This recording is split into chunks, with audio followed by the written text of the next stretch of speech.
Anda ucapkan Assalamualaikum warahmatullahi wabarakatuh. Alhamdulillah alladzi bi ni'matihi tatimmu shalihat.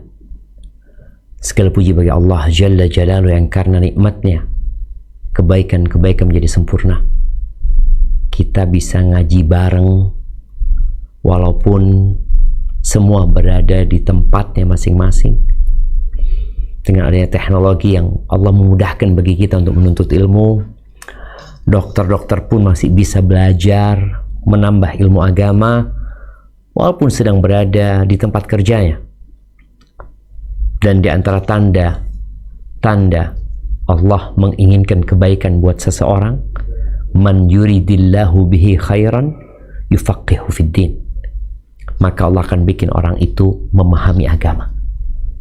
Dan Anda berterima kasih diundang untuk bisa berbagi kepada semuanya, dan semoga kajian kita hari ini diberkahi oleh Allah Azza wa Jalla. Allahumma salli wa sallim ala abdika wa rasulika sayyidina wa maulana Muhammadin wa ala alihi wa ashabihi ajma'in. Amma ba'd. Jamaah rahimakumullah, kita beriman bahwa dunia ini akan berakhir, cepat atau lambat, karena dunia ini memang tempat yang terlaknat, bukan tempat tinggal. Buktinya, para dokter adalah orang yang paling sering melihat bukti bahwa dunia ini terlaknat. Dunia ini tidak bersahabat dengan siapapun. Orang kaya yang memiliki harta berlebih, setelah dia berobat dengan berbagai macam metode, ternyata dia harus mati juga. Anak-anak yang seharusnya masih bisa bermain-main, menikmati kehidupan ini, ternyata dia harus berangkat pergi meninggalkan kedua orang tuanya. Dan bukti buat kita semua yang menimpa saudara-saudara kita di Sumatera. Dan sebenarnya kejadian yang terjadi di Sumatera itu bukan hanya sekarang, bukan hanya kemarin, dan bukan hanya di Indonesia. Di berbagai penjuru dunia, longsor, banjir bandang, gempa, tsunami terjadi. Di belahan bumi manapun kau hidup, musibah itu terjadi. Dan semua itu adalah pengingat bagi kita bahwa bumi ini bukan tempat tinggal. Jangan pernah berpikir, ya karena mereka tinggal di sebelah sungai, karena mereka tinggal di pegunungan, oh karena mereka tinggal di dekat lautan. Dulu orang-orang takut dengan tsunami, mereka berangkat ke gunung, hidup di villa-villa mungkin, di tempat yang indah. Tapi di tempat itu pun terjadi bencana. Ada yang hidup di tengah-tengah kota, jauh dari lautan, jauh dari pegunungan, jauh dari sungai. Tapi Allah bikin bumi itu bergetar, sehingga bangunan hancur. Mereka pun tertimbun. Ini bukti bahwa bumi ini bukan tempat tinggal. Maka kita harus pindah dari tempat ini. Kita harus cari tempat yang nyaman dan aman. Namun ternyata tempat itu adanya setelah kita meninggalkan dunia ini. Dan ternyata di tempat itu ada dua pilihan. Gak semuanya menyenangkan, tapi dua-duanya tempat tinggal. Dua-duanya tempat tinggal. Orang gak akan pindah. Kalau sudah diputuskan dia di tempat di surga Allah Azza wa Jalla, maka dia akan ada di sana khalidina fiha abada. Kalau diputuskan dia di neraka, maka khalidina fiha abada. Kecuali orang-orang beriman yang bakal keluar dari neraka karena keimanan mereka. Tapi yang jelas, manusia Allah berikan kebebasan untuk memilih. Engkau mau tinggal di mana? Kalau bicara jahannam, wa bi'sal masir. Jahannam tempat kembali, tempat tinggal yang paling buruk. Atau surga, ni'ma ajrul amilin, sebagai tempat tinggal bagi orang-orang yang berbuat kebaikan. Dan semua ada harganya. Kata orang, nggak ada makan siang gratis ya. Nah, kau harus bayar. Dan itu menjadi tema kita pada siang hari ini. Kita harus bayar apa? Tapi sebelum kita bicara bayar apa dan berapa yang harus kita bayar, sebenarnya apa sih yang kita beli? Ketika kita tahu dengan nilai barang tersebut, kita akan siap membayarnya dengan harga yang mahal. Kalau barangnya benar, nggak KW, dan benar-benar berharga. Tapi kalau yang ditawarkan barang tiruan, maka ya kita nggak akan mau untuk membayarnya dengan harga yang mahal. Tapi sebagian orang membayar mahal untuk sesuatu yang fana. Dan ketika ditawarkan kepada dia untuk membayar mahal untuk sesuatu yang kekal dan abadi, dia nggak mau. Kenapa? Karena dia nggak percaya. Ahibati fillah. Di surat Al-Furqan ayat 12 sampai 16, Allah menceritakan tentang dua tempat ini. Coba kita baca. Nah,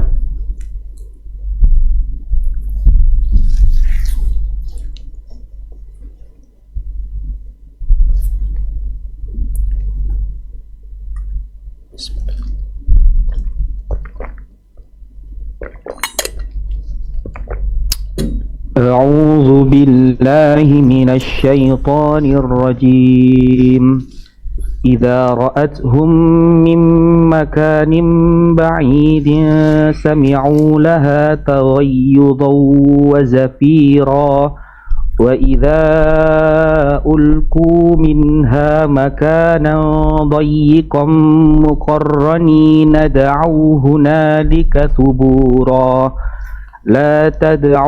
لا تدعوا اليوم ثبورا واحدا وادعوا ثبورا كثيرا قل أذلك خير أم جنة الخلد التي وعد المتقون كانت لهم جزاء ومصيرا لهم فيها ما يشاءون خالدين كان على ربك وعدا مسئولا.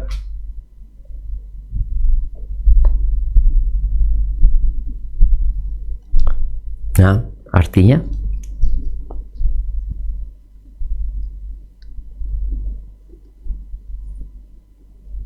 tafadhal dibaca artinya.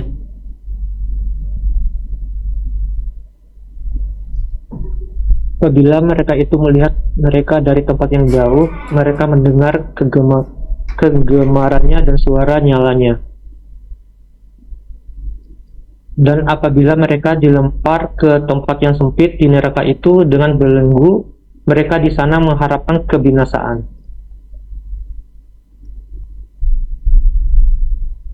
Akan dikatakan kepada mereka, jangan kamu sekali mengharapkan satu kebinasaan, melainkan harapkanlah kebinasaan yang banyak.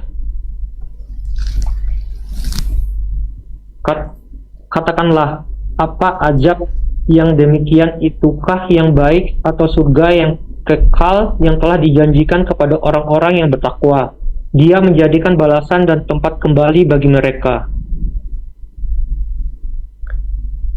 Bagi mereka di dalam surga itu apa yang mereka kehendaki, sedang mereka kekal di dalamnya. Hal itu adalah janji dari Tuhanmu yang patut dimohonkan kepadanya. Barakallahu fiik. Ketika neraka melihat manusia-manusia yang memilih neraka sebagai tempat tinggal mereka, maka orang-orang itu akan mendengar suara geraman dan desir nafasnya yang mengerikan. Neraka itu marah kepada manusia-manusia yang dikasih kesempatan, diberikan segala fasilitas hanya untuk beribadah kepada Allah Azza wa Jalla. Dikasih rezeki, ada yang halal dan ada yang haram, tapi ternyata dia memilih yang haram. Dia tenggelam dalam kesesatannya sampai ajal menjemput dia. Ketika ajal menjemput dia, dia tinggalkan dunia. Dia nggak bawa apa-apa nantinya kecuali apa yang telah dia kerjakan. Seorang dokter yang telah menjadi prof, yang mungkin Allah berikan kepadanya berbagai macam kenikmatan dunia, tatkala ajal datang menjemputnya, semua ditinggal.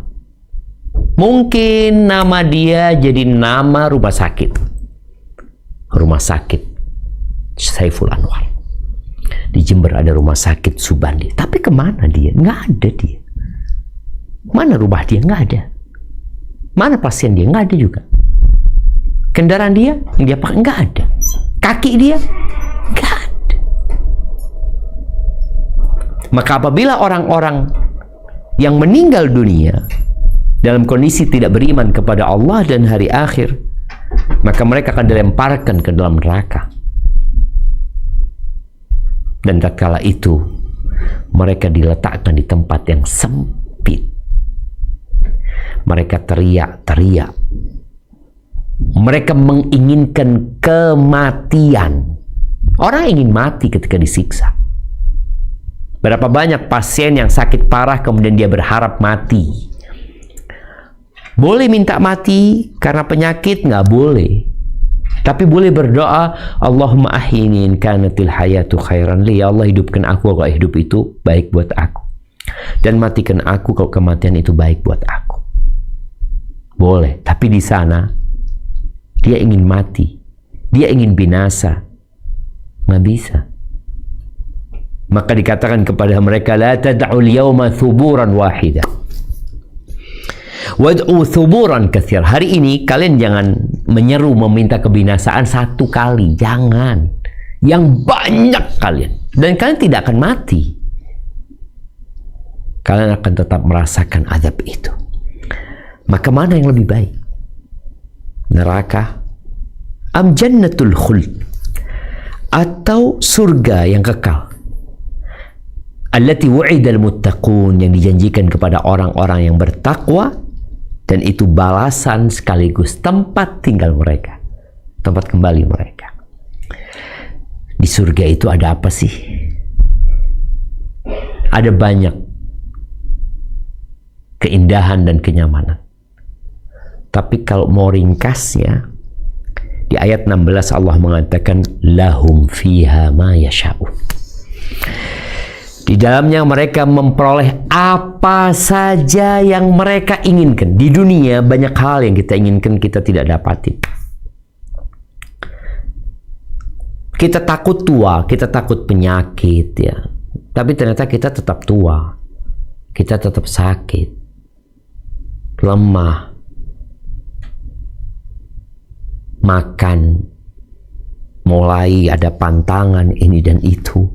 Itu dunia. Tapi di sana lahum ma yasha'una fiha. Apa yang engkau inginkan. Plus khalidin tadi kekal. Itu tempat tinggal. Di sini di dunia kalau engkau menjadi seorang presiden, engkau bakal mati. Nggak ada presiden kekal. Yang ada mungkin presiden seumur hidup. Habis itu mati.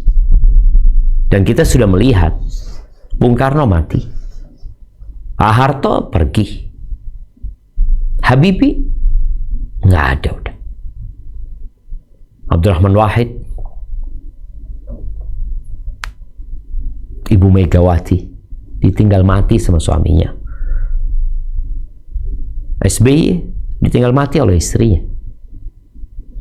Bapak Jokowi masih hidup dan semua yang masih hidup menunggu kematian. Maka mana yang lebih baik? Engkau kalau punya uang 10.000 T, engkau akan tinggal. Kau punya rumah yang paling mahal. Maka ingat, Itulah surga Allah Azza wa Jalla. Di surat Yasin, Allah menceritakan tentang kesibukan penghuni surga. Kita lihat, dunia ini negeri untuk beramal. Maka balasan tidak diberikan kepada orang-orang yang bertakwa di dunia. Karena memang roda itu harus berputar. Mesin itu harus hidup.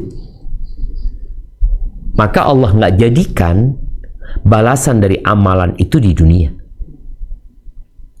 Bahkan kalau kita membaca penjelasan Rasul sallallahu alaihi wasallam, asyaddun nasi bala'an al-anbiya, orang yang paling berat bala dan cobaannya itu para nabi, bukan perampok, bukan orang-orang kafir, tapi para nabi. Bukan mereka orang soleh, orang bertakwa, nah, tapi balasan nanti itu di surga. Di dunia ada balasan ketentraman, kedamaian dalam menghadapi semua kondisi. Tapi balasan yang sesungguhnya nanti. Makanya nggak ada habis sholat kita dapat duit.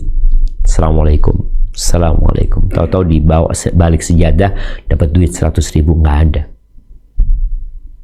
Yang ada engkau mau cari duit, ya kerja. Tapi di surat Yasin, karena penghuni surga itu sudah nggak kerja lagi, udah selesai kerja mereka di dunia. Kalau disebut masa pensiun, ya kalau pensiun kan sudah nggak produktif. Tapi di surga itu tempat orang paling produktif untuk berbuat dan beramal dalam menikmati kesenangan. Apa kata Allah? Surat Yasin ayat 55 sampai 59. Nah,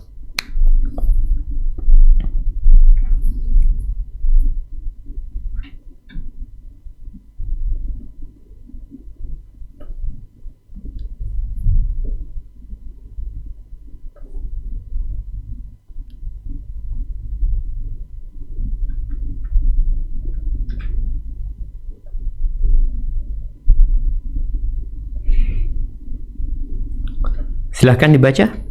A'udzu billahi minasy syaithanir rajim. Inna ashabal jannatil yawma fi sughlin fakihun. Sesungguhnya penghuni surga pada hari itu bersenang-senang dalam kesibukan mereka. Hum wa azwajuhum fi dhilalin 'alal araiki muttaqiun. Mereka dan istri-istri mereka berada dalam tempat yang teduh, bertelekan di atas dipan-dipan. Lahum fiha fakihatu wa lahum ma yadda'un. Di surga itu mereka memperoleh buah-buahan dan memperoleh apa yang mereka minta. Salamun qawlam mir rabbir rahim. Kepada mereka dikatakan salam, sebagai ucapan selamat dari Tuhan yang Maha Penyayang. Wamtazul yawma ayyuhal mujrimun. Dan dikatakan kepada orang-orang kafir, berpisahlah kamu dari orang-orang mukmin pada hari ini, hai orang-orang yang berbuat jahat. Barakallahu fiik. Nah, mereka fi syughulin, mereka dalam kesibukan. Tapi subhanallah, kesibukan itu fakihun. Mereka berada di kesibukan yang menyenangkan. Mereka menikmati, mereka penuh dengan kegembiraan. Ini kesibukan menyenangkan. Kita kalau habis sibuk butuh istirahat. Capek, lelah di dunia ini. Tapi di akhirat enggak. Mereka menikmati kesibukan mereka. Ngapain mereka? Para ulama menyebutkan mereka menikmati istri-istri mereka. Seperti di ayat selanjutnya dikatakan hum wa azwajuh, mereka bersama pasangan-pasangan mereka di bawah naungan, bersandar di atas dipan-dipan yang indah. Itu kesibukan mereka. Kesibukan makan, menikmati jamuan. Kesibukan bersenang-senang bersama keluarga mereka. Dan subhanallah, bicara mereka ada buah-buahan, menikmati buah-buahan. Dikatakan walahum ma yad'un, bagi mereka apa yang mereka inginkan. Kita sering bermimpi. Berapa banyak yang punya cita-cita tapi tidak pernah dapat diraih cita-citanya, atau yang dia cita-citakan dia dapatkan, tapi kondisi tubuhnya sudah tidak bisa menikmati lagi. Kenapa? Karena memang kita berada di tempat yang terlaknat. Ahibati fillah, Allah Azza wa Jalla menyediakan di surga itu nikmat yang tidak pernah terbetik di hati manusia.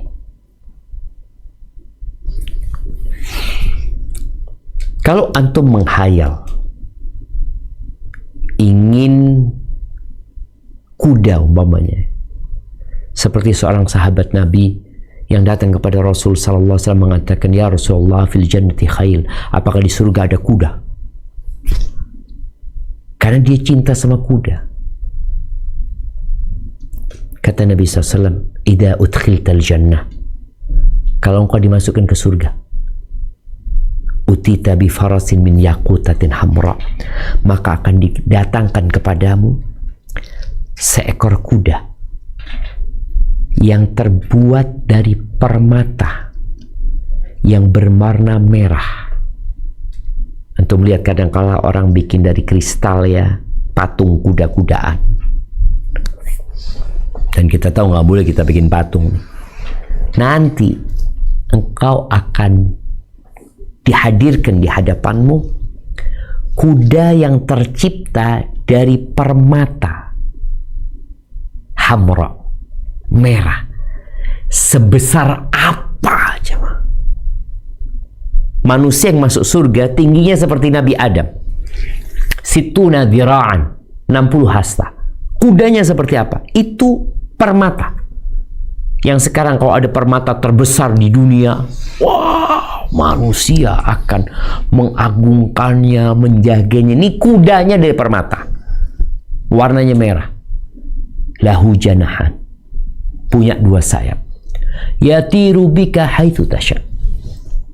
Bukan engkau berjalan, terbang bersamamu kemanapun kau berada, kemanapun kau mau, terbang. Dan di surat As-Sajdah, ketika Nabi di surat As-Sajdah ayat 16-17 ya.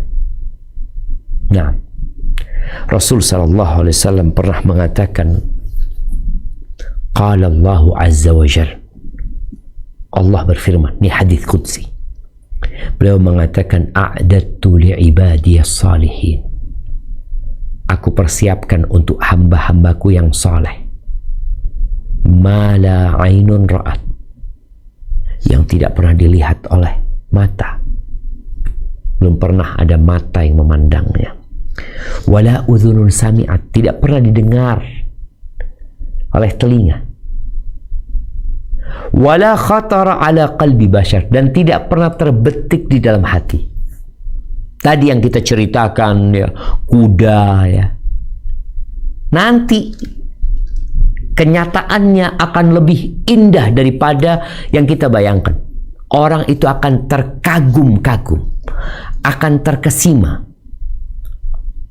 Banyak di antara kita yang berekspektasi, kemudian ternyata yang terjadi tidak seperti yang ada dalam bayangan dia.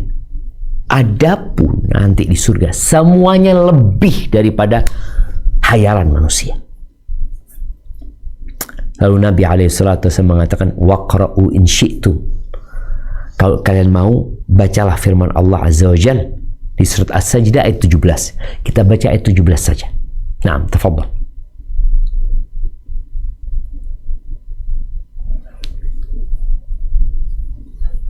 فلا تعلم نفس ما أخفي لهم من قرة أعين جزاء بما كانوا يعملون.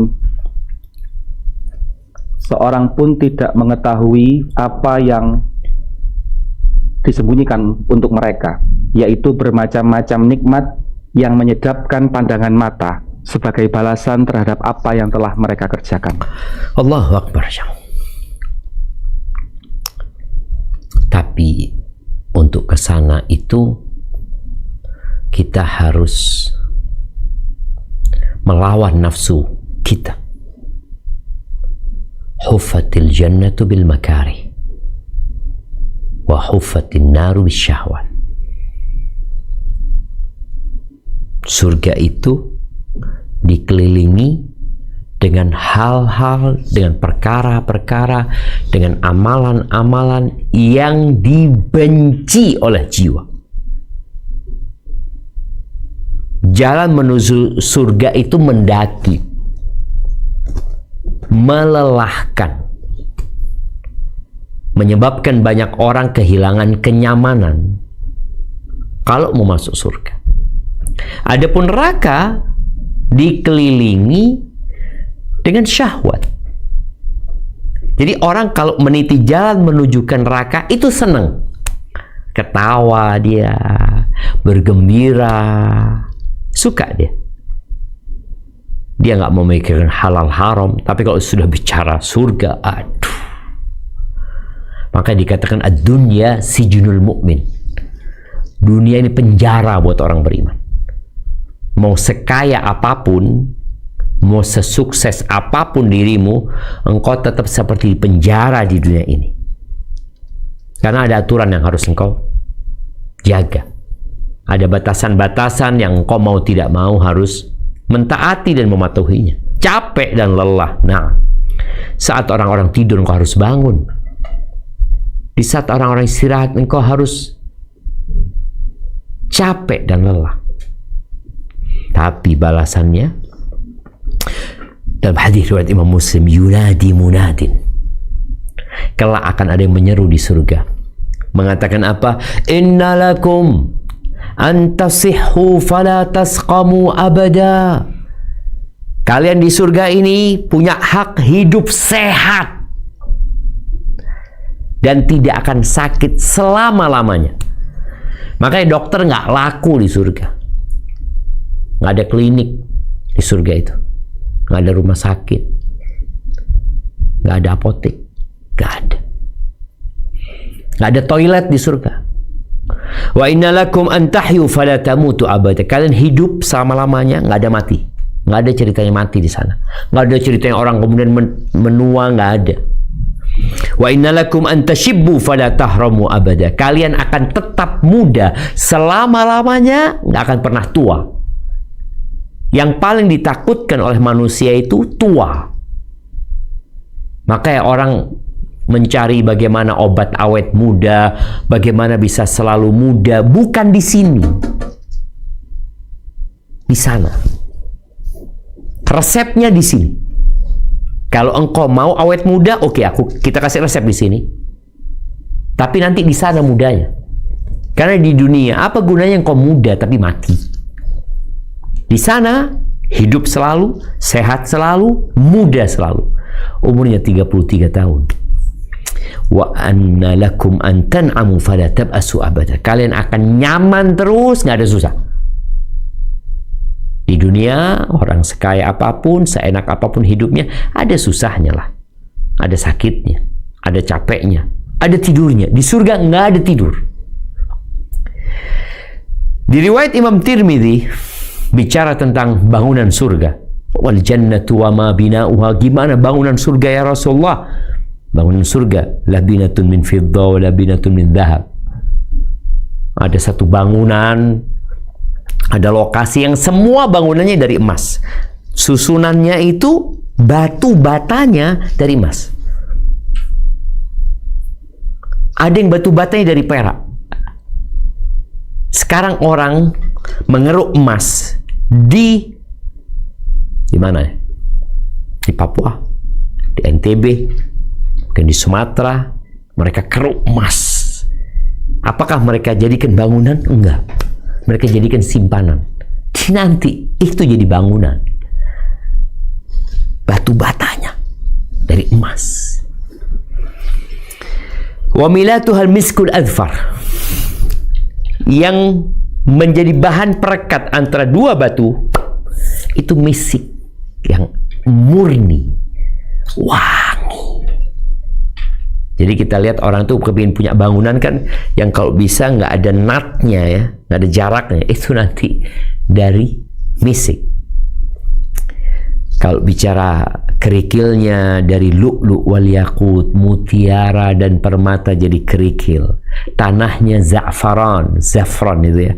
Kemudian ya yang masuk di sana akan kekal dan abadi. Ahibati fillah, bagaimana perempuan nanti di surga? Disebutkan setiap orang di surga itu minimal istrinya 2, minimal.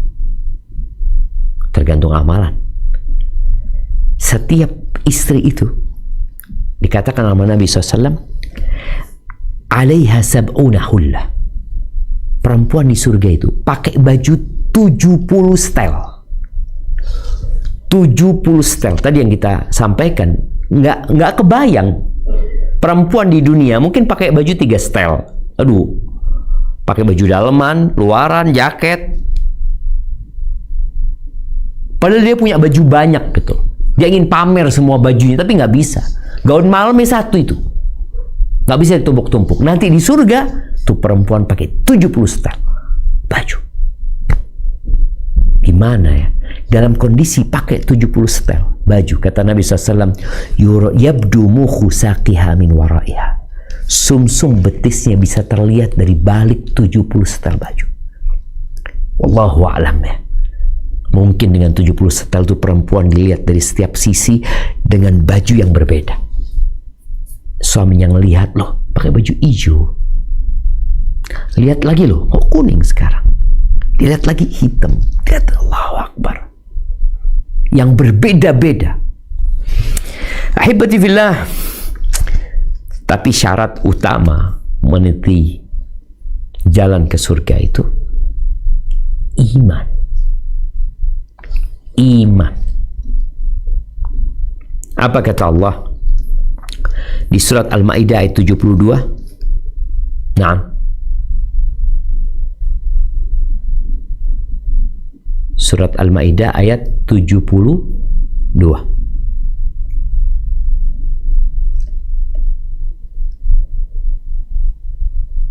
لقد كفر الذين قالوا إن الله هو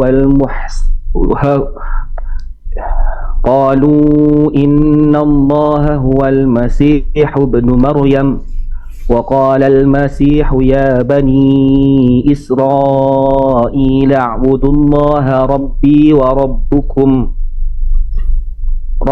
وربكم إنه من يشرك بالله فقد حرم الله عليه الجنة ومأواه النار وما للظالمين من أنصار. Sesungguhnya telah kafirlah orang-orang yang berkata, sesungguhnya Allah ialah Al-Masih putra Maryam. Padahal Al-Masih sendiri berkata, hai Bani Israel, sembahlah Allah Tuhanku dan Tuhanmu. Sesungguhnya orang yang mempersekutukan sesuatu dengan Allah, maka pasti Allah mengharamkan kepadanya surga, dan tempatnya ialah neraka. Tidaklah ada bagi orang-orang zalim itu seorang penolong pun. Allahu Akbar. Isa mengatakan dengan jelas, innahu may yusyrik billah, barang siapa yang mempersekutukan Allah, faqad harramallahu alaihil jannah, haram surga bagi dia. Nggak bakalan masuk surga. Orang itu baik, orang itu suka membantu. Wah, Allah Ustaz, orang itu suka sodako, humble. Iya. Tapi haram bagi dia masuk surga. Emang surga milik Ustaz? Enggak, milik Allah. Allah sudah katakan, faqad harramallahu alaihi jannah. Nggak bakal masuk surga. Terus tempatnya di mana? Neraka. Dosa yang paling besar itu syirik. Yang paling besar. Dan tidak akan diampuni. Maka syarat mau masuk surga ya harus beriman. Dan Nabi SAW memerintahkan kepada Bilal, serukan kepada manusia. Kalau di ayat yang tadi kita baca, bagaimana Nabi Isa menyeru Bani Israel. Ini Nabi SAW memerintahkan kepada Bilal untuk menyeru orang-orang pada waktu itu. Apa? Bilal memanggil orang-orang, mengatakan, innahu la yadkhulul jannah illa nafsun muslimah. Rawahul Bukhari. Sesungguhnya tidak akan masuk surga kecuali jiwa yang muslimah. Ahibati fillah, di hadis Mu'adz bin Jabal, ini hadis nomor 29 di kitab Arba'in Nawawiyah ya. Kalau kita mengkaji kitab Arba'in Nawawiyah, kita akan ketemu hadis ini. Dari Mu'adz bin Jabal radhiyallahu anhu qala, qultu ya Rasulullah, aku berkata kepada Rasulullah SAW, akhbirni bi'amalin yudkhiluni al-jannah wa yuba'iduni anin nar.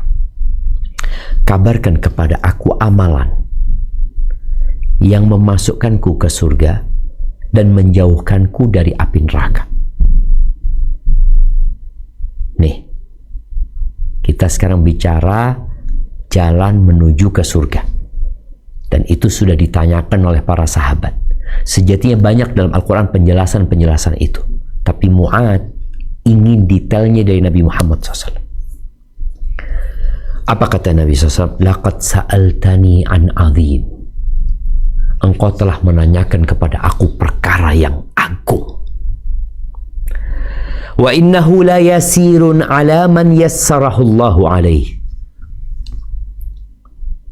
Dan sesungguhnya perkara itu adalah perkara yang mudah bagi orang yang Allah memudahkan untuk dia. Mulai Nabi menyebutkan alaihi salatu wassalam. Yang pertama apa? Ta'budullaha wa la tusyriku bihi syai'an. Engkau menyembah Allah dan tidak menyekutukan Allah dengan sesuatu apapun. Ingat, beribadah kepada Allah dan tidak menyekutukan Allah dengan sesuatu apapun. Dan itu adalah la ilaha illallah. Karena orang-orang ada yang beribadah kepada Allah tapi juga beribadah kepada selain Allah. Orang-orang musyrikin di Mekah itu kalau ditanya siapa pencipta langit dan bumi, mereka katakan Allah. Walau mereka yang mengagungkan Ka'bah, mereka itu umroh, mereka itu haji. Tapi kenapa Nabi alaihi salatu wassalam mendakwain mereka dan juga memerangi mereka? Karena mereka menyekutukan Allah. Ketika ditanya kenapa mereka menyembah selain Allah, apa kata mereka? Ma na'buduhum illa liyuqarribuna ilallahi zulfa. Kami tidak beribadah kepada mereka, melainkan hanya sebagai perantara untuk mendekatkan kita kepada Allah Azza wa Jalla. Loh, kenapa engkau nggak beribadah kepada Allah saja? Kenapa harus ada perantara-perantara yang dibuat-buat oleh mereka? Emangnya Allah menjadikan mereka perantara? Seperti orang-orang Nasara, mereka beribadah kepada Allah. Tadi yang kita baca ayatnya. Tapi mereka juga beribadah kepada Nabi Isa. Mereka menyembah Nabi Isa. Trinitas yang ada dalam mereka? Enggak. La ilaha illallah. Dan seorang muslim ingat, ketika engkau sholat, ketika engkau haji, engkau puasa, tapi ternyata engkau menyembah selain Allah juga, maka amalanmu akan gugur. Allah mengatakan kepada Nabi Muhammad SAW, lain asyrakta, kalau engkau berbuat syirik, la yahbatanna amalu wala takunanna minal khasirin, maka semua amalanmu akan gugur dan engkau akan menjadi orang-orang yang merugi. Maka murnikan ibadahmu hanya untuk Allah saja. Yang kedua, wa tuqimus shalah, engkau tegakkan salat yang 5 waktu. Jadi setelah engkau mentauhidkan Allah, maka engkau amalkan nih sholat yang 5 waktu kalau engkau ingin masuk surga. Dan subhanallah, Allah menjadikan sholat itu bukan sepekan sekali, tapi 5 waktu. Kenapa kok harus 5 waktu? Karena manusia memang butuh 5 waktu. Subuh.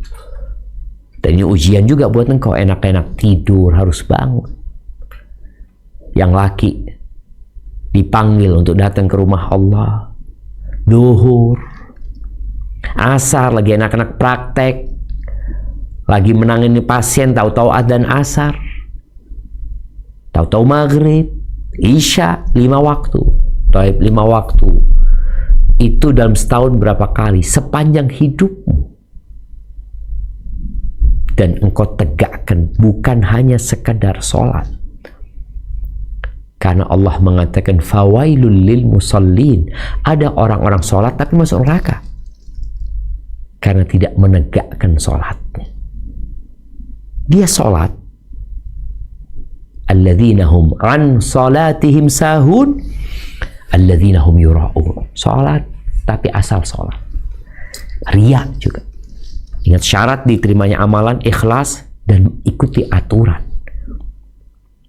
Seorang dokter, pekerjaan dia bisa dikatakan legal apabila dia mengikuti aturan.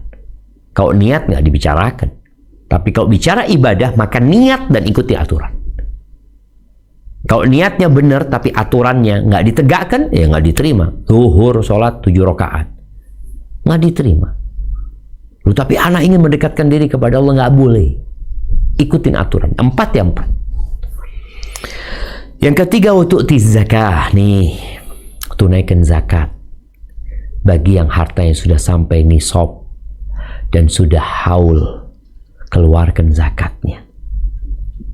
Hanya 2,5% zakat harta. Walaupun kita tahu ada zakat pertanian, zakat peternakan, maka engkau yang punya pertanian, punya peternakan, hendaklah mempelajari apakah di hartamu ada kewajiban zakat atau tidak. Karena kalau mau masuk surga harus bayar zakat. Kemudian yang keempat, watasumu Ramadan. Puasa di bulan Ramadan. Nih kalau kita lihat, bicara sholat, ibadah harian. Bicara zakat, ibadah musiman. Ada yang tahunan, ada yang tiap musim panen. Bicara puasa, ibadah tahunan. Puasa Ramadan. Engkau perlu berhenti makan. Perlu menundukkan syahwatmu kalau mau masuk surga. Kemudian itu yang keempat. Yang kelima adalah watahujjul bait, berangkat haji. Para dokter yang sudah mampu jangan menunda-nunda kalau ingin masuk surga. Engkau nggak tahu, boleh jadi ada urusan, ada pekerjaan, ada bencana, nggak bisa berangkat haji. Padahal engkau sudah wajib 10 tahun yang lalu, 5 tahun yang lalu, sudah mampu gitu. Kenapa engkau nggak daftar? Baik, setelah Nabi menjelaskan 5 rukun Islam ini, yang pertama tadi berkaitan dengan tauhidullah, la ilaha illallah, lalu beliau mengatakan, jadi Nabi SAW kadang-kala ditanya satu perkara, tapi beliau menambahkan manfaat buat yang bertanya. Tapi beliau tidak langsung menjelaskan. Beliau mengatakan, ala adulluka ala abwabil khair. Maukah engkau aku kasih petunjuk ke pintu-pintu kebaikan? Kalau tadi kan lorong menuju ke surga. Sekarang kau mau nggak aku kasih tahu pintu-pintu kebaikan? Karena surga Allah itu bertingkat-tingkat, nggak satu tingkat. Dan memang bedalah orang yang di tingkat 1 dengan tingkat 2, tingkat 3. Sebagaimana kita lihat dalam kehidupan ini, yang bintang 1 sama bintang 2 sama bintang 3 ya nggak sama usahanya, perjuangannya berbeda. Karena memang sesuai dengan kelelahanmu, seperti itu pula engkau akan mendapatkan ganjaran. Maka Nabi menjelaskan atau menanyakan kepada Mu'adz, kau mau nggak aku kasih tahu pintu-pintu kebaikan? Yang pertama beliau jelaskan adalah as-shaumu junnah. Puasa itu adalah tameng, perisai. Perisai yang menyelamatkan dari api neraka, perisai yang menyelamatkanmu dari perbuatan dosa dan kemaksiatan. Karena orang puasa itu yang halal dia tinggalkan. Yang halal dia tinggalkan.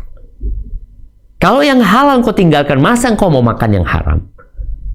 Es krim kau tinggalin, es campur kau tinggalin, nggak ada yang kau makan. Kenapa? Puasa aku tadi. Terus kau akan meninggalkan yang kau akan melakukan yang haram. Istrimu kau tinggalin karena kau sedang puasa. Jadi puasa sunnah. Kalau tadi puasa Ramadan, maka pintu-pintu kebaikanlah dengan memperbanyak puasa sunnah. Was-sadaqatu tudfi'ul khati'ata kama yudfi'ul ma'un nar. Sedekah, perbanyak sedekah, karena sedekah itu menghapuskan dosa sebagaimana air mematikan api. Saudara-saudara kita yang ada di Sumatera butuh bantuan, kirimkan sedekahmu. Jangan nunggu haul. Kalau nunggu haul sama nisab itu zakat. Kalau sedekah ya bebas, nggak harus orang yang kaya. Orang punya uang 100.000, dia bisa sedekah 5.000. Dia bisa sedekah 50.000. Kemudian wasalatul rajul fi jawfil lail. Salat tengah malam. Kalau tadi salat 5 waktu, kalau engkau ingin lebih baik lagi, dijaga sama Allah, maka salatlah di tengah malam tatkala orang-orang sedang tidur. Kemudian beliau membaca firman Allah di surat As-Sajdah ayat 16. Tadi kita baca ayat 17-nya, sekarang baca ayat 16-nya. Coba dibaca. Nah, surat As-Sajdah ayat 16. Tatajafa junubuhum 'anil madaji'i yad'una rabbahum khawfan wa tama'a wa mimma razaqnahum yunfiqun. Lambung mereka jauh dari tempat tidurnya, sedangkan mereka berdoa kepada Tuhannya dengan rasa takut dan harap, dan mereka menafkahkan sebagian dari rizki yang kami berikan kepada mereka. Allahu Akbar. Kita lihat mereka. Mereka sedekah, mereka sholat malam. Itu pintu-pintu kebaikan. Memang tidak wajib. Sebagaimana dalam kehidupan ini, apakah yang kita lakukan semua yang wajib? Berapa banyak hal-hal mubah, bahkan makruh kita kerjakan. Tatkala kita ditawarin untuk pintu-pintu kebaikan, kita mengatakan tidak wajib. Nah, nggak wajib. Pilihan. Kalau yang wajib kau nggak bisa milih.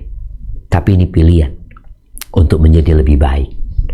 Engkau bintang 1, engkau kepingin bintang 2. Emangnya semua dokter tuh harus ambil spesialis? Enggak, pilihan. Emang harus belajar lagi? Enggak, pilihan. Begitu pula hal ini, pilihan. Kemudian Nabi SAW mengatakan lagi, "Thumma qala, ala ukhbiruka bi ra'sil amri." Maukah engkau aku kasih tahu pokok urusan agama ini? Wa amudihi, dan tiang agama ini. Wa dzirwati sanamihi, dan puncak tertingginya itu apa? Dalam urusan agama, engkau sudah muslim, engkau sudah sholat 5 waktu, alhamdulillah. Engkau sudah ngamalin yang sunnah tuh. Engkau mau nggak dikasih tahu sama Nabi SAW pokok segala urusan?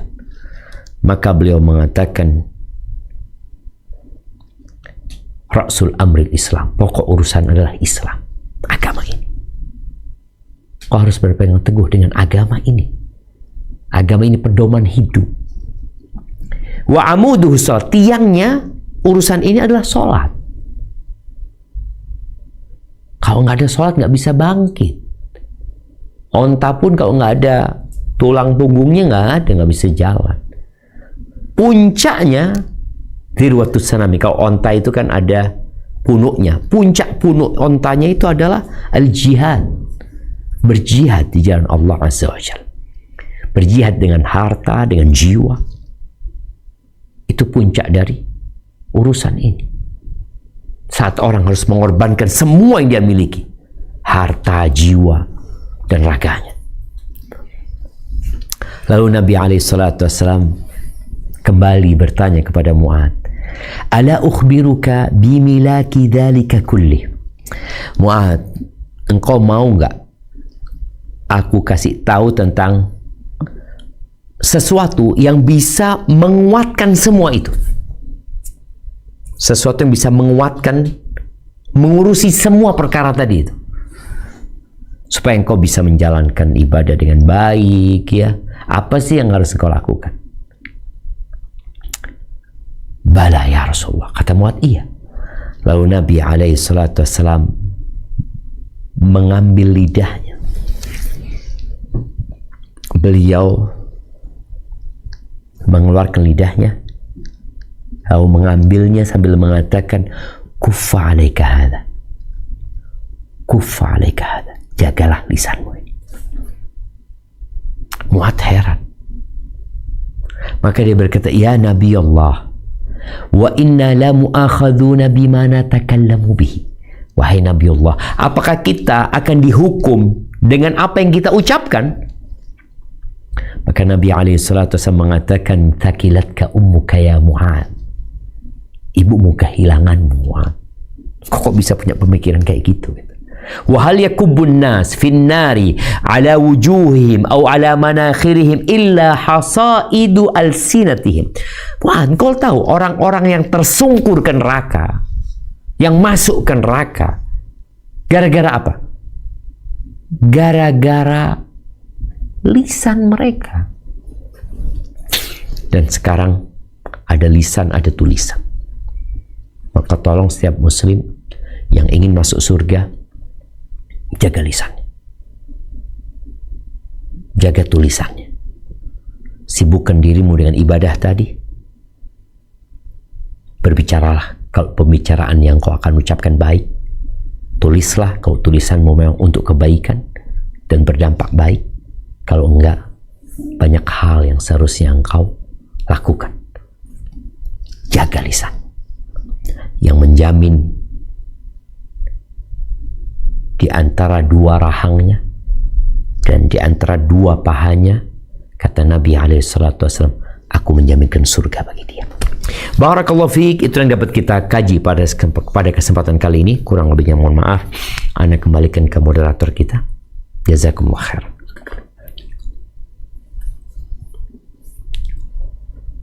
Jazakallahu khair Ustadz atas kajiannya yang sangat bermanfaat. Selanjutnya kita buka sesi pertanyaan. Bagi peserta yang ingin bertanya, bisa menulis pertanyaan di kolom chat atau raise hand. Mungkin kita dahulukan yang raise hand kepada Saudari Fani Rahmawati, dipersilakan.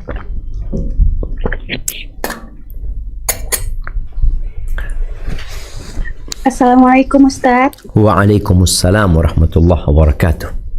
Ustadz, saya ingin bertanya, sebelumnya saya jelaskan dahulu ya Ustadz. Saya wanita berumur 30 tahun dan sudah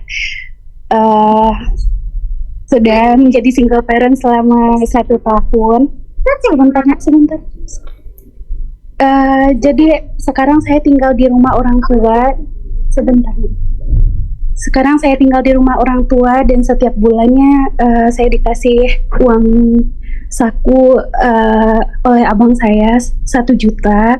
Namun ada keganjalan di hati Ustadz. Saya tidak ingin membebani abang saya sebenarnya. Saya coba cari-cari apa pekerjaan yang bisa saya kerjakan namun tidak meninggalkan anak. Namun saya masih belum mendapatkan itu Ustadz. Yang menjadi pertanyaan saya, apakah bisa dengan jalan saya minta berhenti uang jajan dari abang saya, itu akan membukakan jalan untuk saya mendapat pekerjaan gitu Ustadz, dengan niat Yang pertama, untuk tidak membebani abang saya. Yang kedua, mendapatkan rezeki halal untuk nafkah diri saya pribadi dan untuk anak saya, Ustadz. Jazakallahu khairan. Barakallahu fiik. Naam, ahibati fillah. Ana ingin mengingatkan satu perkara ya, berkaitan dengan seorang wanita yang diceraikan, kemudian anaknya hidup dengan ibunya. Maka ingat, kewajiban ayahnya adalah membiayai anak tersebut. Jadi nafkah itu seharusnya ditanggung oleh orang tuanya, oleh bapaknya. Tapi banyak dari bapak-bapak yang kadang-kala nggak tahu atau tidak mau tahu dengan hal itu. Adapun buat ibu yang bertanya tadi, hendaklah engkau berbaik sangka sama Allah Azza wa Jalla. Kalau tadi engkau merasa membebani abangmu, boleh jadi abangmu sedang berbahagia dengan bisa memberikan bantuan kepada dirimu. Mungkin dia sedang mengamalkan sabda Nabi alaihi salatu wassalam, as-sa'i 'alal armalati wal miskin kal mujahid fi sabilillah. Seorang yang membiayai, mengurusin janda dan orang miskin, dibiayai, dia urusin urusannya, itu seperti mujahid fi sabilillah. Jadi terkadang kita berpikir menjadi beban, padahal boleh jadi abang itu senang karena dia mendapatkan pahala yang besar. Dalam riwayat yang lain disebutkan seperti orang yang sholat malam gak berhenti dan puasa sunnah tidak berbuka. Besarnya pahala yang ngurusin orang miskin dan janda tadi. Kemudian yang ketiga, berbaik sangkalah kepada Allah Azza wa Jalla. Boleh jadi selama ini engkau berpikir pintu rizki itu hanya dengan bekerja, padahal ada banyak kunci-kunci pembuka pintu rizki. Nasihat ana, perbanyaklah istighfar. Duduklah engkau, cari waktu setelah salat duha, kau beristighfar, mohon ampun kepada Allah Azza wa Jalla. Bukan meminta kepada kakakmu untuk tidak memberi, tapi bagaimana engkau beristighfar mohon ampun kepada Allah ya. Karena Allah berjanji, orang yang beristighfar bertobat kepadanya, Allah akan berikan rizki yang berlimpah ruah. Bagaimana Nabi Nuh ketika mengatakan kepada kaumnya, faqultu astaghfiru rabbakum innahu kana ghaffara yursilis samaa 'alaikum midrara wa yumdidkum bi amwalin wa banin wa yaj'al lakum jannatin wa yaj'al lakum anhara. Allah akan luaskan rizkinya, Allah akan berikan hujan yang menumbuhkan tumbuh-tumbuhan, yang membentuk sungai dan taman-taman. Maka beristighfarlah. Kemudian bertawakal. Jangan bersandar kepada abangmu, jangan bersandar kepada pekerjaan, tapi bagaimana hatimu bersandar kepada Allah Azza wa Jalla. Karena kata Nabi alaihi salatu wassalam, "Lau annakum tawakkaluna 'ala Allahi haqqa tawakkulihi." Kalau kalian bertawakal kepada Allah dengan sebenar-benarnya tawakal, la razaqakum kama yarzuqut tayr. Niscaya Allah akan memberikan rizki kepada kalian seperti Allah memberikan rizki kepada burung. Kepada burung. Harian Allah kasih rizki kepada burung itu. Taghdu khimasan wa taruhu bitanan. Burung itu di malam hari, dia nggak tahu besok mau makan apa. Dan dia juga nggak punya duit. Dia juga nggak menyimpan makanan. Tapi dia yakin rizkinya ada di tangan Allah Azza wa Jal. Dan Allah mengatakan, wa fis sama'i rizqukum wa ma tu'adun. Di langitlah rizki kalian dan apa yang dijanjikan kepada kalian. Mungkin itu yang perlu dilakukan oleh perempuan, oleh siapa saja ya. Sebelum tidur engkau baca subhanallah 33 kali, alhamdulillah 33 kali, Allahu Akbar 34 kali. Bertakwalah kepada Allah, niscaya Allah akan kasih rizki dari arah yang tidak disangka-sangka. Barakallahu fiik. Nah, selanjutnya Ustadz ada pertanyaan di inbox. Bismillah. Assalamualaikum warahmatullahi wabarakatuh. Waalaikumsalam warahmatullahi wabarakatuh. Afwan Ustadz izin bertanya, Ustadz, bila ada orang yang melakukan syirik, semua amalan gugur, apa maksudnya? Semua amalan gugur itu dari saat dia balik sampai usia saat melakukan syirik atau tidak? Syukron Ustadz, jazakallahu khairan. Subhanallah jemaah. Allah mengatakan wa qadimna ila ma amilu min amalin faja'alnahu haba'an manthura. Dan kami akan datangkan ya amal-amalan orang itu yang melakukan kesyirikan tadi. Kemudian kami akan jadikan semua amalannya seperti debu yang berterbangan. Artinya kalau orang itu mati dalam kondisi melakukan kesyirikan, maka semua amalan dia gugur, nol, nggak ada amal soleh dia. Tapi kalau dia bertobat, dikembalikan lagi semua amal soleh dia. Jadi ini buat orang yang melakukan kesyirikan kemudian mati melakukan kesyirikan. Tapi kalau dia bertobat kepada Allah Azza wa Jal, maka Allah mengatakan illa man taba wa amana wa amila amalan salihan faulaika yubaddilullahu sayyiatim hasanat. Kecuali orang yang bertobat, dia beriman, dia beramal soleh, maka untuk orang-orang yang seperti ini Allah akan rubah dosa-dosa mereka jadi pahala. Jadi bukan malah gugur, tapi akan dijadikan pahala dosa-dosa mereka. Itu maha baiknya Allah Azza wa Jalla. Jadi kalau dia melakukan kesyirikan ketika umur 20 tahun, kemudian dia bertobat, ya selesai, aman dengan amalan dia semua. Tapi kalau dia mati melakukan kesyirikan, maka sampai mati itu amalannya nggak ada yang diterima. Artinya batal semua amalan dia. Allah gugurkan disebabkan Allah itu paling tidak butuh dengan sekutu. Allah murka kepada orang yang melakukan kesyirikan. Allah itu nggak minta banyak. Allah minta dia mengatakan la ilaha illallah. Tapi ternyata dia mengatakan la ilaha illallah tapi menyangkutkan Allah dengan selainnya. Konsekuensi dari mengatakan la ilaha illallah adalah meniadakan semua sesembahan kecuali Allah.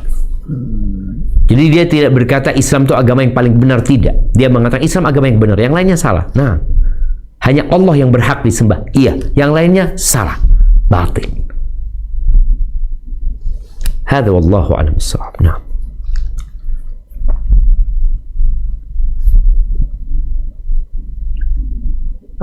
Pertanyaan selanjutnya Ustadz. Bismillah. Izin bertanya Ustadz, saya dulu tukang curi. Alhamdulillah sekarang mengenal sunnah. Saat ini saya ingin memperbaiki dan ingin memohon maaf. Saya sudah memohon maaf ke beberapa orang selain saudara yang sudah pernah saya curi. Saat ini saya belum berani memohon maaf dan mengembalikan barang curian yang ke saudara, adik dan orang tua. Apa ada cara lain untuk menembusnya Ustadz? Jazakallah. Barakallahu fiik. Nah, buat orang-orang yang mencuri, orang-orang yang pernah ngambil barangnya orang, maka setelah dia bertobat, dia perlu memohon maaf kepada orang-orang tersebut.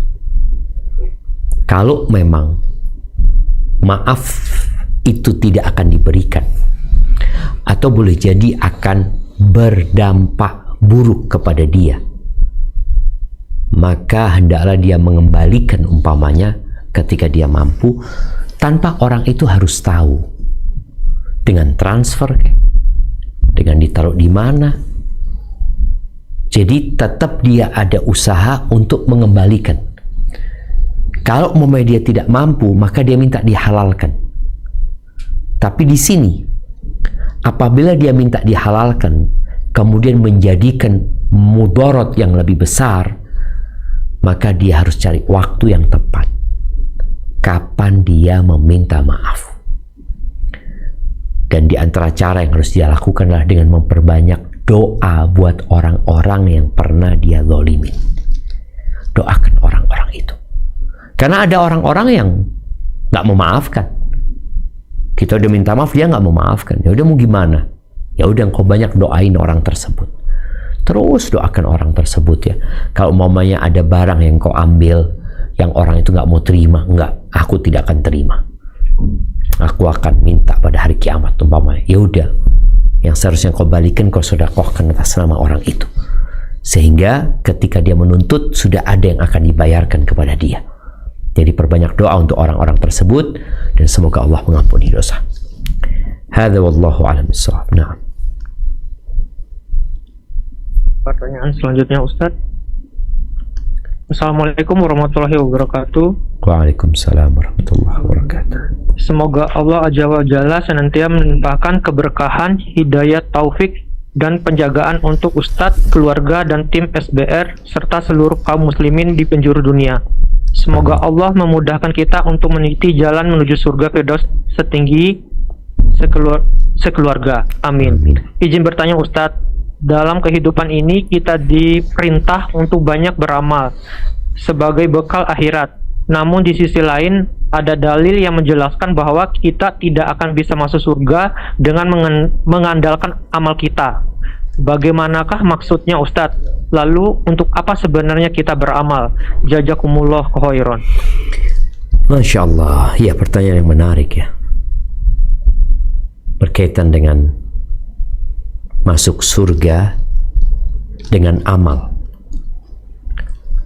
Allah Azza wa Jalla banyak menyebutkan wa jazahum bima sabar, mereka masuk surga karena kesabaran mereka, bima amilu, dengan amalan mereka. Apa sebenarnya maksudnya?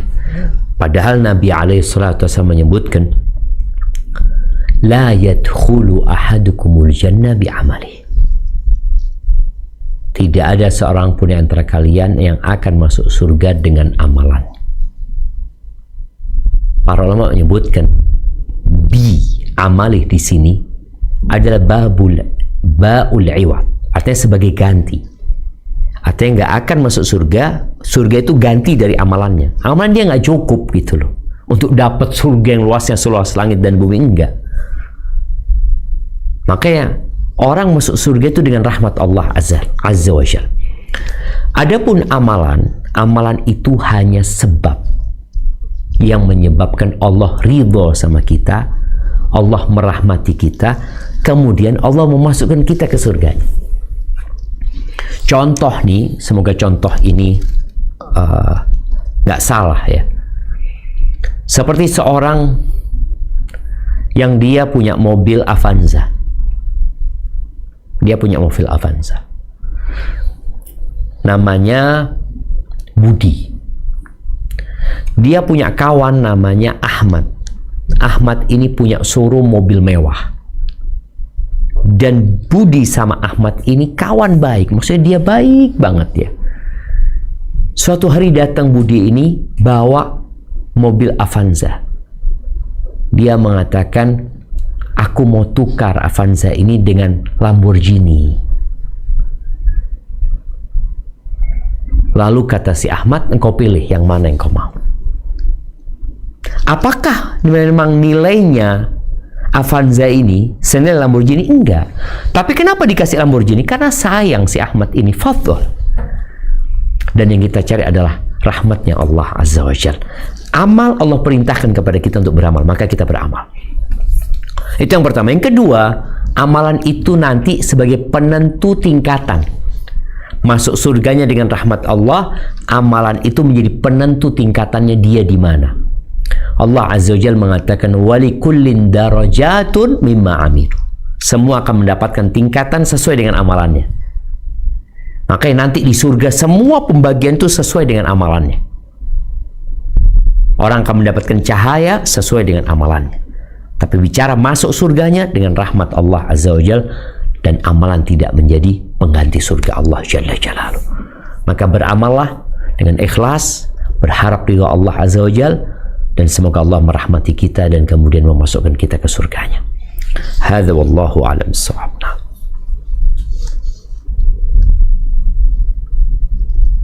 Pertanyaan selanjutnya Ustadz. Assalamualaikum warahmatullahi wabarakatuh. Waalaikumsalam warahmatullahi wabarakatuh. Ustadz, saya suami 2 anak. Saya memiliki ibu dan istri yang selalu bertikai. Saya bingung pilih siapa karena mereka termasuk orang yang dominan. Ibu yang pemarah dan menganggap istri saya merubah saya. Istri menganggap saya selalu bela ibu. Apa yang saya harus lakukan, Ustadz? Jazakallah. Nah, itu salah satu rintangan dan tantangan ketika kita meniti jalan menuju surga. Ibu dan istri. Ibu kita adalah pintu surga kita. Istri kita adalah tanggung jawab kita yang boleh jadi menyeret kita ke neraka. Bagaimana sikap seorang suami? Maka dia harus bijak. Jangan pernah seorang suami menampakkan keharmonisan dan keromantisan di depan orang tuanya. Dan ini juga harus dididik istri kita. Engkau jangan manja-manja kalau ada abah sama ibuku atau saudara-saudaraku. Kalau engkau mau manja di depan orang tuamu, di depan saudara-saudaramu. Ini penting demi menjaga hubungan antara menantu sama mertua. Itu yang pertama. Yang kedua, berkaitan dengan ibu. Maka engkau lihat, kalau memang ibumu yang salah, engkau datang minta maaf sama istrimu. Katakan kepada istrimu, aku minta maaf. Ibuku sudah tua, tapi dialah pintu surgaku. Mungkin ada karakter yang berubah dari diri dia. Mungkin ada kecemburuan. Jadi sang suami minta maaf sama istrinya. Kemudian dia datang ke ibunya. Ibunya kan merasa yang salah itu istrinya. Maka datang ke ibunya. Minta maaf buat istri. Bu, minta maaf bu. Istriku baru belajar menjadi seorang istri. Ya, ada banyak hal yang perlu diperbaiki. Insya Allah aku sebagai seorang suami akan berusaha memperbaiki istriku, dan aku sebagai seorang anak akan berusaha berbakti kepada ibu. Jadi dia selalu di posisi yang menjaga hati istri dan menjaga hati ibu. Kemudian berkaitan dengan hak istri kita. Ingat, Ana ingin mengingatkan semua orang tua, bapak dan ibu, bahwa tatkala engkau memiliki seorang anak laki-laki, kemudian dia menikah dengan seorang wanita, perempuan yang menjadi istri putramu itu punya hak tempat tinggal. Punya hak tempat tinggal yang privasi. Kalau para ulama menyebutkan, ya dia punya hak nafkah sandang pangan papan. Kalau bicara papan, ya yang tidak terkena hujan, yang sesuai dengan kelayakan suaminya, kemudian ada dapur sendiri, ada toilet sendiri, yang terpisah dari rumah mertua. Itu hak. Kecuali sang menantu ridho, haknya tidak diberikan. Karena kadangkala tinggal bersama mertua itulah yang menjadi penyebab konflik. Banyaknya masalah yang dikhawatirkan nanti akhirnya menjadi penghalang menuju surga Allah Azza wa Jalla. Hadza wallahu a'lam bissawab. Na'am.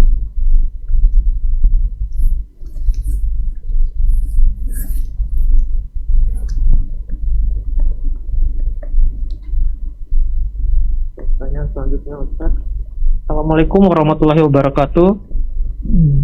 Waalaikumsalam warahmatullahi.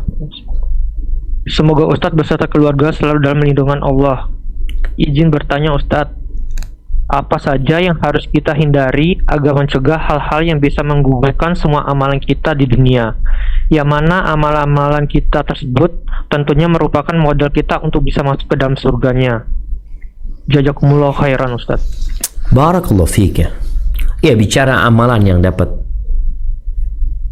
atau perbuatan yang dapat menggugurkan amalan kita, yang paling menakutkan adalah kesyirikan. Yang kedua, bertikai dengan orang lain, menyimpan dendam, tidak bertegur sapa, itu menyebabkan amalan tidak diangkat. Kemudian seorang istri yang membantah kepada suaminya, padahal sang suami telah menjalankan tugas-tugasnya ya, dan sang istri butuh sama suaminya, itu amalan juga nggak diangkat. Kemudian yang keempat, kezaliman kepada orang. Karena kelak pada hari kiamat ada orang-orang yang bangkrut. Nabi alaihissalatu wasallam menyebutkan orang-orang yang bangkrut itu adalah yang ya'ti yaumil qiyamah bihasanatin. Dia datang pada hari kiamat dengan amal kebajikan. Dia punya pahala sholat, puasa, sedekah, haji, banyaklah amal soleh dia. Tapi ternyata dia pernah memaki fulan.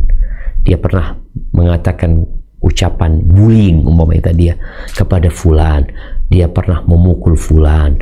Dia pernah mengambil hartanya fulan. Dia pernah membunuh fulan mungkin. Maka orang-orang itu akan datang kepada dia untuk menuntut haknya.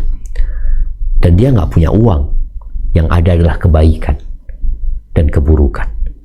Maka pahala yang dia milikin dia bayarkan kepada orang-orang tersebut.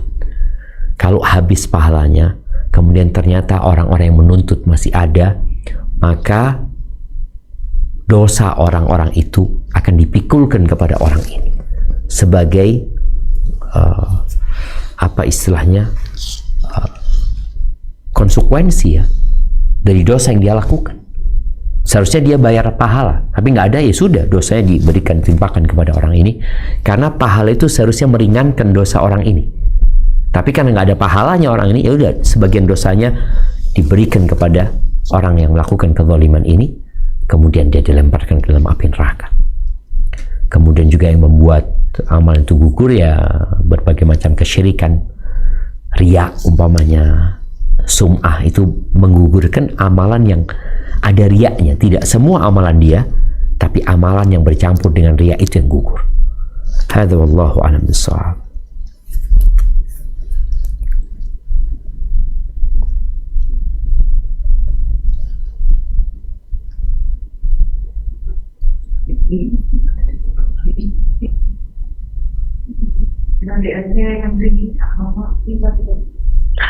Izin mungkin pertanyaan terakhir Ustadz.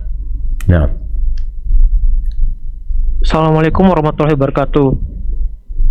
Waalaikumsalam warahmatullahi wabarakatuh. Ustadz, saya seorang istri yang sering mendapatkan KDRT lisan dan fisik dari suami yang tidak bekerja. Apakah saya tidak mencium bau surga apabila saya ingin bercerai? Karena saat ini anak laki-laki saya sudah SMA. Beberapa kali berkelahi dengan ayahnya. Saya takut tidak bisa mencium bau surga apabila saya ingin bercerai. Mohon pencerahannya, Ustaz. Terima kasih. Barakallahu fiik ya. Seorang istri yang tidak diberi nafkah oleh suaminya, itu dia punya hak untuk membatalkan pernikahannya, bukan gugat cerai. Dia membatalkan pernikahan dia dengan laki-laki tersebut karena sang suami tidak memberikan nafkah, tidak melaksanakan kewajibannya. Islam itu agama yang menghormatin para wanita. Apalagi ditambah itu dia KDRT. Maka kalau dikatakan tidak mencium bau surga, itu yang menggugat cerai suami di saat tidak ada masalah, tidak ada alasan yang sesuai dengan syar'i. Tapi kalau alasannya tadi sang suami tidak memberikan nafkah plus KDRT, maka seharusnya dia mengajukan perpisahan dengan suaminya ke pengadilan, bukan khulu ya, bukan minta cerai juga, tapi dia memang berusaha untuk berpisah sama suami yang tidak memberikan nafkah. Tapi kalau sang istri mau bertahan, itu pilihan. Namun kalau dia khawatir dengan menggugat cerai itu dia tidak mencium bau surga, itu bagi wanita yang meminta cerai tanpa alasan yang sesuai dengan syariat. Dan banyak-banyak berdoa semoga Allah merubah suamimu, dan boleh jadi perpisahanmu dengan suami menyelamatkan rumah tanggamu. Kalau tadi anak sudah mulai berantem sama bapaknya ya, na'udzubillah min dzalik. Baik, barakallahu fiik. Itulah yang dapat kita kaji pada kesempatan kali ini. Kita berdoa memohon kepada Allah Azza wa Jalla agar saudara-saudara kita yang ada di berbagai belahan dunia yang sedang mendapatkan musibah, Allah angkat balaknya. dan Allah berikan kepada mereka kesabaran, berikan kepada mereka afiah, dan agar mereka dibimbing menuju kepada ketaatan dan petunjuk Allah. Dan kita yang ada di sini juga semoga diberi petunjuk oleh Allah agar bisa menegakkan agama Allah Azza wa Jalla dalam kehidupan kita. Allahumma aqsim lana min khasyatika ma tahulu bihi bainana wa baina ma'asik, wa min ta'atika ma tuballighuna bihi jannatak, wa min al-yaqin ma tuhawwinu bihi alaina masa'ib ad-dunya, wa matti'na bi asma'ina wa absarina wa quwwatina ma ahyaytana waj'alhu al-waritha minna waj'al tha'rana 'ala man zalamana وانصرنا على من عادانا ولا تجعل مصيبتنا في ديننا ولا تجعل الدنيا أكبر همنا ولا مبلغ علمنا ولا تسلط علينا من لا يرحمنا ربنا آتنا في الدنيا حسنة وفي الآخرة حسنة وقنا عذاب النار وسبحان ربك رب العزة عما يصفون وسلام على المرسلين والحمد لله رب العالمين. أنا mohon undur diri. Wassalamualaikum warahmatullahi wabarakatuh.